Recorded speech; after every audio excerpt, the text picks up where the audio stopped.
Tengo tres caras posibles, tú me las quitas todas. Tengo una risa con alas que vuela si estamos a solas. Tengo una voz y una piel que quieren que tú las descifres. Tengo la vida muy corta para entender lo que dicen. Tus ojos que cuando los miro brillan igual que los míos, pero no logro entender de qué van.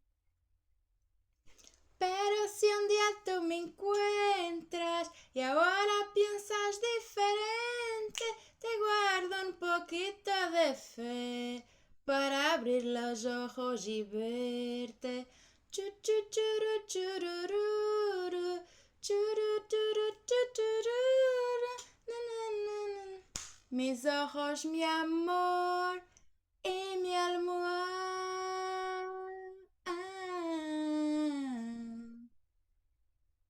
Bom dia! Vou-te contar uma história. Numa noite escura, escura, escura, uma bruxa mexia o seu caldeirão.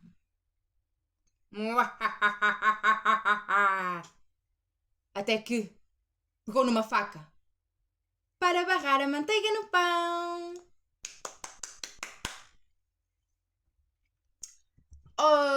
Hoje é domingo, na sexta-feira. Antes de mais, estamos no penúltimo mês do ano. Penúltimo mês do ano. Ai, é isso. Dia 1 de novembro, este sábado, celebrou-se aqui o dia do bolinho. Eu também não conhecia este dia e esta coisa do bolinho até vir aqui para a Leiria. Acho que é uma tradição mais daqui desta zona, Leiria e Coimbra, talvez. E é muito, muito giro. Então, as crianças levam para a escola farinha, uma batata, açúcar e frutos secos para fazerem o bolinho lá na escola e depois trazem para casa neste fim de semana. E além desses ingredientes, também levam um bocadinho de erva doce e canela, raspa de limão e ovos. E isso que é chamado bolinho é assim tipo uma espécie de uma broinha doce. E então, depois da biblioteca, também estão a oferecer o bolinho nesse dia. E além de haver essa broinha que é chamada ao bolinho, também há no dia 1 de novembro, as crianças vão bater às portas das casas, ou aos cafés, ou onde quer que seja, e vão pedir o bolinho. Dizem, oh tia, dá bolinho! E as pessoas podem dar esse bolinho, essas broinhas, ou doces, ou moedas, ou frutos secos, ou sei lá, ou fruta, uma coisa qualquer. E é muito, muito giro. E este é o segundo ano que nós vamos e é muito fixe. E é engraçado que este ano fui com duas amigas que também moram cá em Leiria, mas não cresceram cá em Leiria. Uma cresceu noutro país e outra cresceu numa cidade que fica a mais ou menos 40 km daquela que eu cresci. Então, nós crescemos juntas. Não, nós não crescemos juntas, nós crescemos perto, a 40 km uma da outra, e nunca chegamos a conhecer-nos. Depois nós viemos morar para uma cidade que fica a mais ou menos 150 km da cidade onde nós crescemos e conhecemos-nos aqui e moramos na mesma cidade. Não viemos ao mesmo tempo.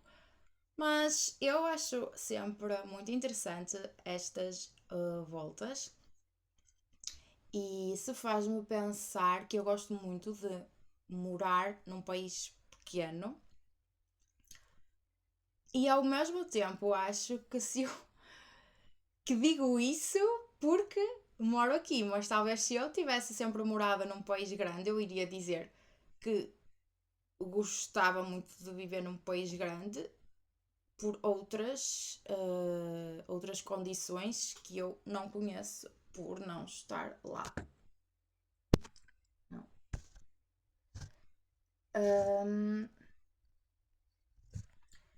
E fiquei a pensar nisso de ter nascido num determinado país não foi algo que eu construí. Foi algo que simplesmente aconteceu. E então, se eu tivesse crescido noutro país, eu também iria encontrar as vantagens desse país. Ou mesmo encontrando as vantagens desse país, eu poderia preferir ir para o outro. E não dá muito para analisar qual porcentagem de mim diz isso porque realmente faz parte da minha personalidade, qual porcentagem de mim diz isso porque foi aqui que eu sempre morei.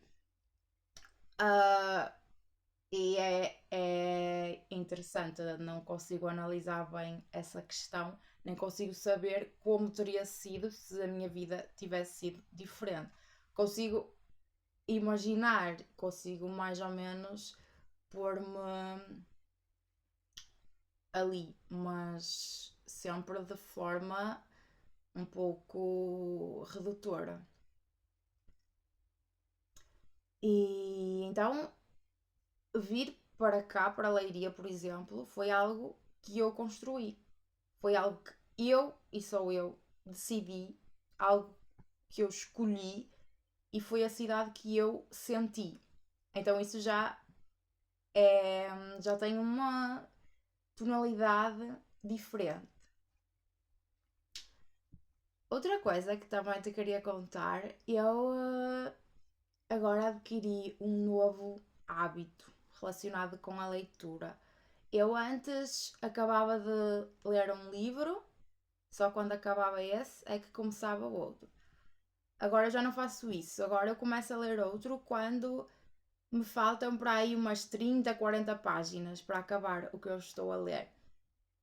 E é bom, porque quando eu acabo um livro, eu tenho sempre aquela sensação de.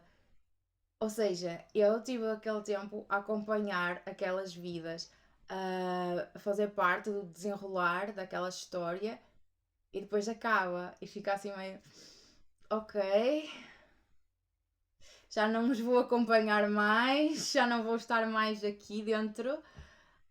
Agora vou para todo um universo diferente. Pronto, fica a despedida, né? Nós vamos despedindo dos vários livros. E então já tenho outro, já estou então não fico assim. Mas mesmo assim, quando acaba um livro, faço sempre uma pausa, um silêncio, deixo que o livro entre, fico ali com ele um bocadinho, faço a despedida e depois vou ler o outro. Só que eu já tinha começado o outro e eu prefiro assim ter começado quando o outro ainda não acabou totalmente. Não sei se também acontece contigo, mas agora estou a fazer isso e estou a gostar bastante.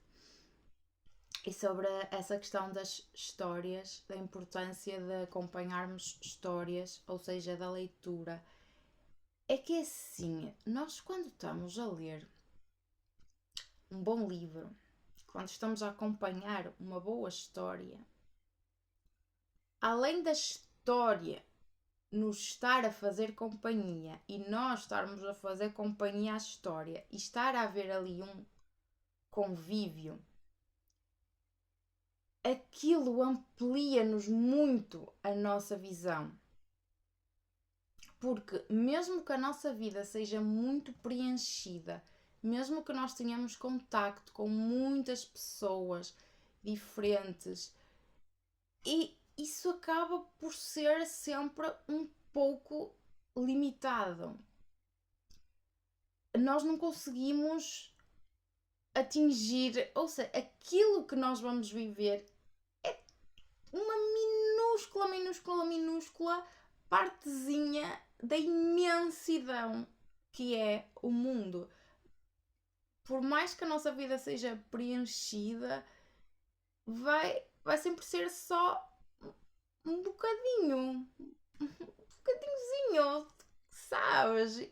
Que já é muito, mas é muito e ao mesmo tempo é só um bocadinho. E então, quando estamos a ler um livro, nós temos mais um bocadinho e mais um bocadinho. E, por exemplo, um dos meus livros preferidos, que é o Grandes Esperanças, do Charles Dickens, ele conta a história de um menino. E esse menino era muito maltratado pela mãe e pelo pai. E. Ai não era maltratado. Ai Jesus, eu já li há algum tempo. Não, ele não tinha mesmo mãe nem pai. E. Pronto. Mas também não é esse o ponto. Onde eu quero chegar é. Ele estava a morar com a irmã. Mas a irmã tratava-o muito mal. Mas o marido da irmã tratava-o muito bem e passou a ser a figura paterna dele, a figura de referência, cuidadora dele. E poderemos não conhecer ninguém cuja figura paternal seja o marido da irmã. E aí já temos algo diferente. Isto é só um exemplo, mas vamos tendo em cada história algo de diferente. Um estilo de vida diferente, uma maneira de lidar com as coisas diferentes. E ao mesmo tempo, apesar da nossa vida ser completamente diferente da vida do outro, os temas que são tratados, quer nas nossas vidas, quer nas histórias, nos livros, que também são vidas, também são limitados. Existem vários livros sobre o mesmo tema, ou que têm lá dentro o mesmo tema. Mas esse mesmo tema em cada livro é tratado de maneira completamente diferente. Então também é muito interessante ver o mesmíssimo tema a ser tratado de tantas formas diferentes. E isso faz com que nós olhemos para um tema e consigamos absorver várias maneiras de o expressar, de expressar o tema e ao mesmo tempo de nos expressarmos. Aumenta muito a nossa forma de olhar para as coisas, exatamente. E então é mesmo interessante como o mesmo tema vai ser quase que desfeito e feito ao mesmo tempo, desconstruído e construído ao mesmo tempo, como está ali a ser elaborado e como vemos tantas perspectivas acerca do mesmo tema e acho que hoje vamos ficar por aqui. Muito obrigada por terem assistido, por estarem aqui comigo. E é isso. Boas leituras. Beijinhos.